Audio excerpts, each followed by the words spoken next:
वसुंती सती चंदनबाला। चंपानगरी में राजा दधिवाहन राज्य करते थे। महारानी का नाम धारिणी था।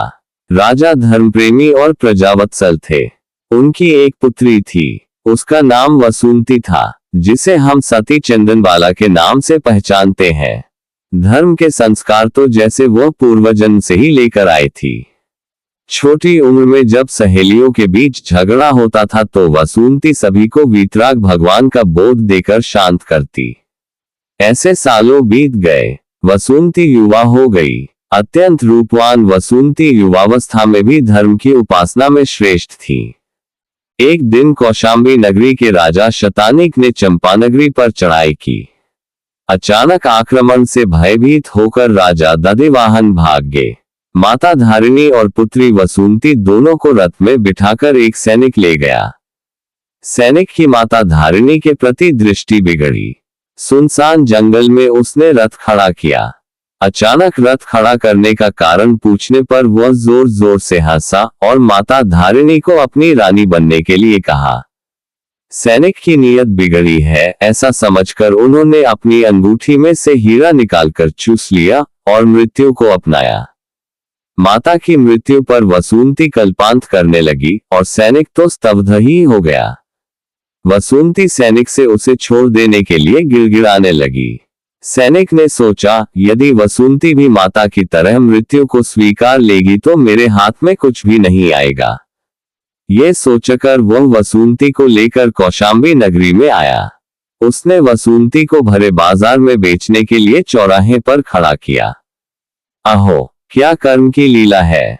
राजकुमारी के रूप में जन्मी और लाड़ प्यार से पली वसुंती आज असहाय और निराधार स्थिति में भरे बाजार में खड़ी थी। ऐसी स्थिति में भी वसुंती भगवान के बोध को भूली नहीं थी। बाहर दुखद परिस्थिति होते हुए भी अंदर वह समता में थी। मेरा पाप कर्म अभी मुझे ये फल दे रहा है, उसमें किसी का दोष नहीं है। सैनिक तो इसमें निमित्त मात्र ही है। ऐसी शुभ भावना करते हुए वह खड़ी रही। उसके रूप से आकर्षित होकर बहुत से लोग उसे खरीदने के लिए आए, लेकिन कीमत बहुत अधिक होने के कारण कोई उसे खरीद नहीं पाया। इतने में वहां से सेठ धनावह गुजरे तो संस्कारी सेठ की नजर चौराहे पर बिकने के लिए खड़ी की हुई उस कुमारी कन्या पर पड़ी। वसुंती को देखते ही ये तो किसी ऊंचे कुल की कन्या है और पाप कर्म के कारण अभी इस हाल में है ऐसा समझ गए। ये दुराचारी व्यक्तियों के हाथ में न चली जाए और बच जाए, इस आशय से सैनिक को मनमानी कीमत देकर उसे खरीद लिया। धनावह सेठ वसुंती को अपने घर ले गए। उनकी पत्नी मूला सेठानी को सब हकीकत बताए और वसुंती को उन्हें सौंपते हुए कहा, सेठानी, इस बच्ची को पुत्री की तरह स्नेह देना। वैसे भी हमारी कोई संतान नहीं है। ईश्वर ने हमारी यह इच्छा भी पूरी कर दी। वसुंती ने सेठ और सेठानी के पैर छुए और उसे आसरा देने के लिए उनका खूब खूब आभार माना। दिन बीतने लगे। धीरे धीरे वसुंती ने घर का सब काम संभाल लिया। उसके सद्गुणों की सुगंध अड़ोस पड़ोस में भी फैल गई। उसने सबका प्रेम जीत लिया। सेठ का भी पुत्री वसुंती पर स्नेह बढ़ता गया। सेठ के घर एक कामवाली बहन थी। वह सेठ के घर का सब काम करती। सेठ की वसुंती के प्रति बढ़ता हुआ लगाव देखकर वह मूला सेठानी के कान भरते हुए बोली, सेठानी जी, आप तो बहुत भोली है।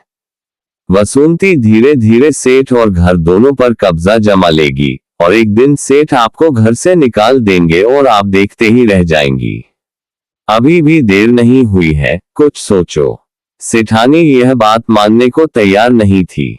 ऐसे में एक दिन जब सेठ बाहर से आए तब वसुंती लोटे में पानी लेकर उनके चरण धोने गई।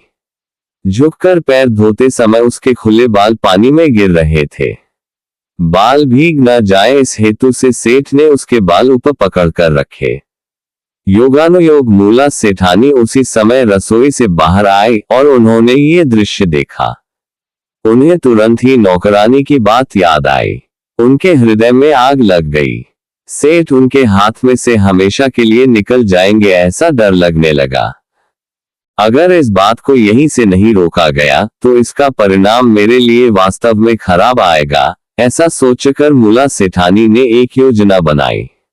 उन्होंने नौकरानी को छुट्टी दे दी और सारा काम वसुंती पर डाल दिया।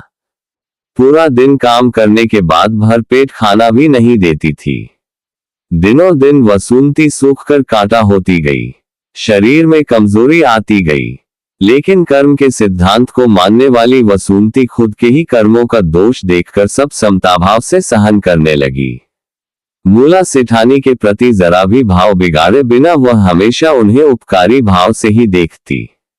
जिनेश्वर भगवान को याद करती, किसी भी शिकायत के बिना वह दिन गुजारने लगी। एक समय की राजकुमारी की यह कैसी दशा। इतने में सेठ धनावा को व्यापार के काम से दूसरे गांव जाना पड़ा। इस मौके का फायदा उठाकर मुला सेठानी ने सेठ के जाने के बाद नाई को बुला लिया।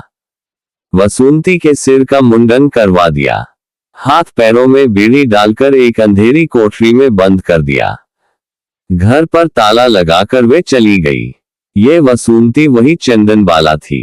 चंदनबाला को बंद कोठरी में 3 दिन हो गए थे। खाने का एक भी दाना या पानी की एक भी बूंद उसके मुंह में नहीं गई थी। लगातार नवकार मंत्र का जप करते हुए चंदनबाला आत्मा में लीन रही। जिनेश्वर भगवान की भक्ति में परम शांति का अनुभव कर रही थी। दूसरी ओर भगवान महावीर 6 महीने से कौशाम्बी नगरी में पारणा के लिए गली गली घर घर पधारते और वापस चले जाते। प्रजा और राजघराने में यही चर्चा थी कि क्यों ये तपस्वी कुछ भी लिए बिना वापस चले जाते हैं। महारानी मृगावती भी पारणा के नए नए तरीके अपनाती, लेकिन कुछ काम ही नहीं बनता। भगवान का अभिग्रह अर्थात नियम पालन करने का एक प्रकार का आग्रह था कि राजकुमारी हो, 3 दिन की उपवासी हो, हाथ में उड़द के दाने अर्थात बाकड़ा हो, पैर में बेड़ी हो, आंख में आंसू हो, उसका एक पैर घर की देहलीज के बाहर और दूसरा पैर अंदर हो, वे यदि वोहरावे तभी पारणा करना है। इस अभिग्रह को 6 महीने होने को आए, पर वह पूरा नहीं हो रहा था। इस ओर जब सेठ धनावहा वापस आए, तब घर पर ताला देखकर पता लगाया। एक वृद्ध दासी से उन्हें सब जानकारी मिली। सेठ ने तुरंत ही घर का ताला तोड़ दिया। अंदर जाकर चंदनबाला की हालत देखकर सेठ स्तब्ध रह गए। एक सूप में उड़द के दाने रखे थे, उसे वे खाने के लिए देकर सेठ बीड़ी तोड़ने के लिए लोहार को बुलाने गए। उसी समय प्रभु महावीर वहां पधारे। भगवान को देखकर चंदनबाला बहुत ही हर्षित हो गई। अपने अनुकूल अभिग्रह की सभी सामग्री देखकर प्रभु ने वोहरवा हाथ फैलाया, पर देखा तो वोहरनार के चेहरे पर आनंद उमड़ रहा था। आंखों में आंसू नहीं थे। फैलाया हुआ हाथ सिमट गया और प्रभु लौटने लगे। ये देखकर चंदनबाला रो पड़ी। अब चंदनबाला की आंखों में आंसू भी थे। प्रभु वापस पधारे। प्रभु का पारणा हुआ। देवों ने डंडबी बजाए। आकाश से सोने की मोहरों की वर्षा हुई। चंदनबाला की बेड़ियां टूट गई। सभी अलंकार वापस आ गए। इस बात की जानकारी मिलते ही मुला सेठानी भी दौड़कर आ गई। उन्होंने चंदनबाला से माफी मांगी। तब चंदनबाला ने खूब विनयपूर्वक कहा, माता, ये सब आपका ही प्रताप है। चंदनबाला ने महावीर स्वामी से दीक्षा ली। वे उनकी पहली साध्वी बनी और उसी जन्म में मोक्ष गई। जय सच्चिदानंद।